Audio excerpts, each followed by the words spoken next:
Assalamualaikum warahmatullahi wabarakatuh. Perkenalkan, nama saya Tata Saputra, NIM 2503010200174, kelas AK 405, Prodi PJJ Akuntansi.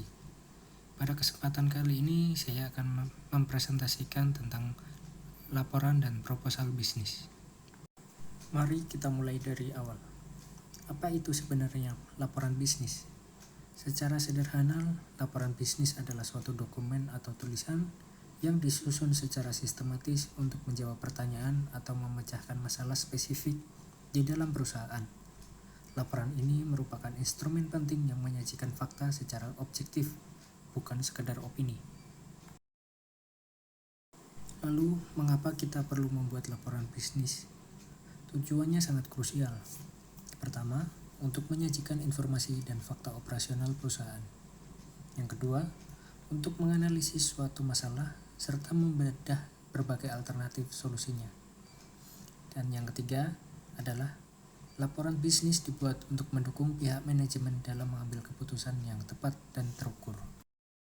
Laporan bisnis memiliki beragam variasi. Jika dilihat dari bentuknya, ada yang berformat surat untuk pihak luar, memo untuk internal, naskah atau manuskrip untuk laporan panjang dan formal, serta format formulir tercetak untuk aktivitas rutin.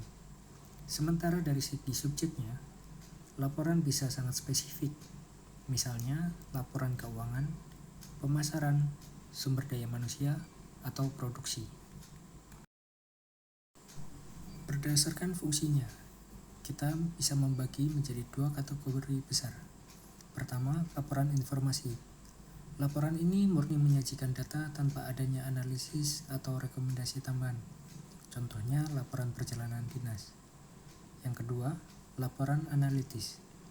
Laporan ini lebih mendalam karena tidak hanya berisi data, tetapi juga memuat analisis, kesimpulan, dan rekomendasi untuk mempersuasi pembaca.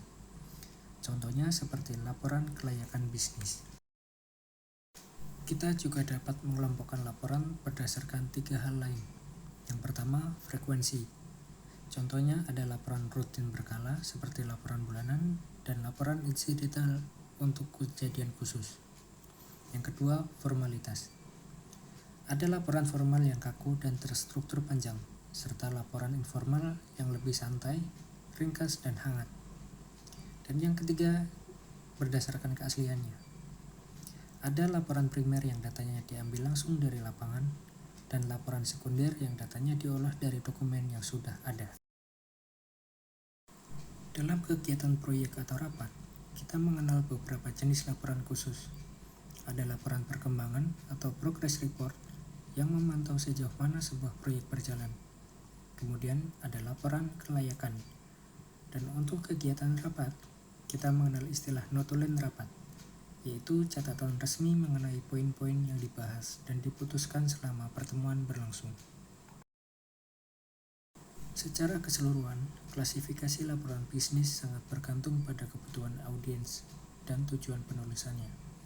Memahami klasifikasi ini membantu kita sebagai komunikator bisnis untuk memilih nada tulisan yang tepat, struktur yang pas, dan media yang paling efektif agar pesan tersampaikan dengan baik.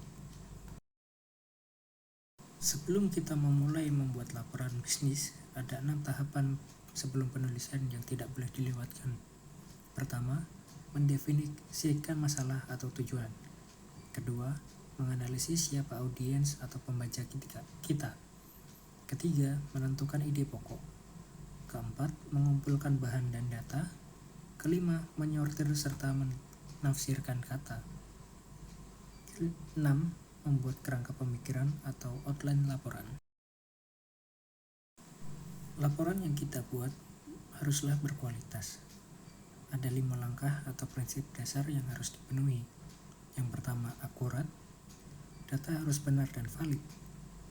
Yang kedua, lengkap, mencakup semua informasi esensial, yaitu 5W dan 1H. Yang ketiga, jelas, tidak ambigu dan mudah dipahami. Yang keempat, ringkas, langsung pada intinya, tidak bertele-tele. Dan yang kelima adalah objektif, yaitu berdasarkan fakta, bukan sekedar emosi atau prasangka. Untuk menyusun data di dalam laporan, kita bisa menggunakan dua pola. Yang pertama, pola langsung atau direct pattern. Digunakan jika pembaca kemungkinan besar setuju. Urutannya, pendahuluan atau masalah, langsung ke kesimpulan atau rekomendasi, baru diikuti fakta dan diskusi. Dan yang kedua adalah pola tidak langsung atau indirect pattern. Digunakan untuk laporan analitis atau jika audiens butuh diyakinkan. Urutannya, masalah, fakta, diskusi mendalam, lalu ditutup dengan kesimpulan dan rekomendasi akhir. Saat kita masuk ke proses eksekusi atau penulisan, ini adalah 5 siklusnya. Pertama, mendefinisikan proyek atau membuat pernyataan tujuan. Yang kedua, mengumpulkan data dari hasil observasi, wawancara, atau dokumen. Yang ketiga, mengolah data yang sudah didapat. Keempat, mulai menulis draft awal. Dan kelima, yang paling krusial, mengedit dan merevisi laporan sebelum diserahkan. Berpindah dari laporan, kita masuk ke proposal bisnis. Berbeda dengan laporan yang menyajikan fakta masa lalu atau saat ini, proposal adalah sebuah penawaran tertulis dari satu pihak pada pihak lainnya. Tujuannya adalah untuk menawarkan solusi atas suatu masalah, menawarkan jasa, mencari pendanaan, atau menjual peralatan. Proposal adalah ujung tombak untuk mendapatkan persetujuan atau proyek. Untuk membuat proposal bisnis yang meyakinkan, ada 6 komponen atau langkah yang harus ada. Yang pertama, mendefinisikan latar belakang masalah yang dihadapi klien. Yang kedua, menyatakan tujuan dari proposal yang ditawarkan. Ketiga, menjelaskan metodologi atau cara yang akan dilakukan. Keempat, membuat jadwal atau timeline pengerjaan proyek. Yang kelima, merincikan anggaran biaya yang dibutuhkan. Dan yang keenam, menutup dengan kualifikasi atau bukti bahwa kita atau perusahaan kita adalah pihak yang paling kompeten untuk menjalankan proyek tersebut.